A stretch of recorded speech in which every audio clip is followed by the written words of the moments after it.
This is a figure review of the Jakks Pacific Deluxe Aggression best of 2009 Undertaker figures. And as you see here, I pose him giving Ash the power driver. This figure is simply a repackaging of the Series 15 Deluxe Aggression Undertaker. So if you have the one from Series 16, you certainly won't want to go for this figure. Um, so here's Ash. This one is made by Mattel, and you probably seen my review of this figure already. Uh, so here's Undertaker standing up straight.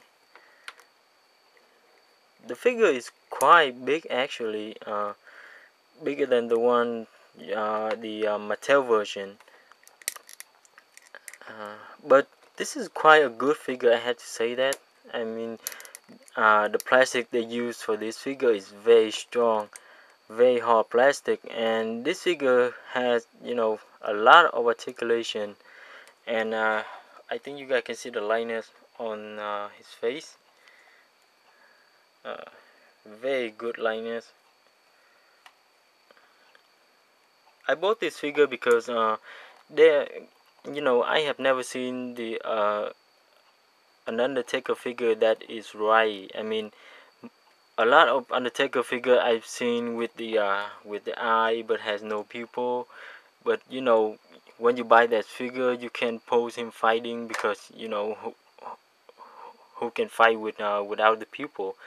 So this figure is actually right, and as you can see, it's had the best of 2009 printed on his thigh there, and the tattoo on his arm are nice, but they, Mattel would have done a better job with the tattoo. But I don't have the Mattel version, so I really can't compare that one with this one. This is the only Undertaker I have right now. Uh, so for accessories, he come with the chair that you have. Yeah, you probably had 1,000 of them already. So when you push it up, it reveal a face. So you can pose him, hitting someone in the face, and his and their face is printed on the chair. So that's kind of nice.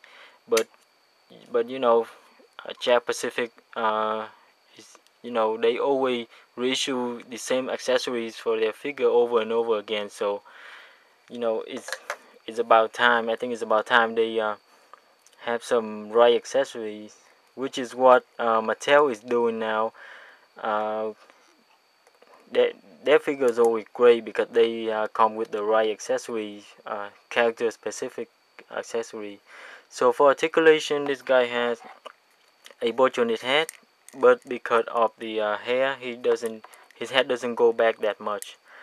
And bulge on his shoulder, swivel in the bicep, single hinge elbow, swivel and hinge breast, a hinge torso, swivel in the waist, bulge on the hip, swivel in the upper thigh, double hinge knee, and bulge on the ankle. So what I really love about this figure is the hip joint, because the hip joint move a lot. I mean, it moves so much easier than the one done by Mattel. So that's one thing I love about Jakks Pacific, and their plastic is really durable. So that's kind of nice. So let me give you another look at the detail.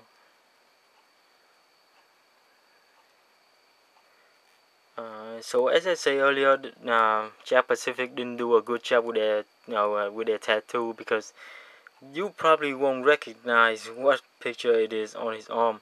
And by the way, the bicep is so huge. This is another problem I have with Jakks Pacific figure. If you compare it to the Deluxe Aggression John Cena, you know that his bicep is even bigger than John Cena. So sometimes it makes it harder to move him around, so that's all his arm can go in. I mean, it is so huge that make it, really hard to pose this guy in the pose that you want. So Let me put John Cena out here. So as you can see, the Jakks Pacific Undertaker is in scale with Jakks Pacific John Cena, and I guess he's in scale with Mattel Edge too. So here's another one. Here's Mattel John Cena. A little short, I have to say. John Cena seems to be shorter than Edge. So I guess you can display him next to either the Mattel or the Jakks Pacific one. So I guess he will go right with your collection. So if you can still find this guy, I highly recommend you pick him up. But if you can't find this guy anymore and you don't want to pay a lot for him online, there's always the Mattel version. So as for this figure, I would recommend you get it if you've seen it. So with that said, thanks for watching.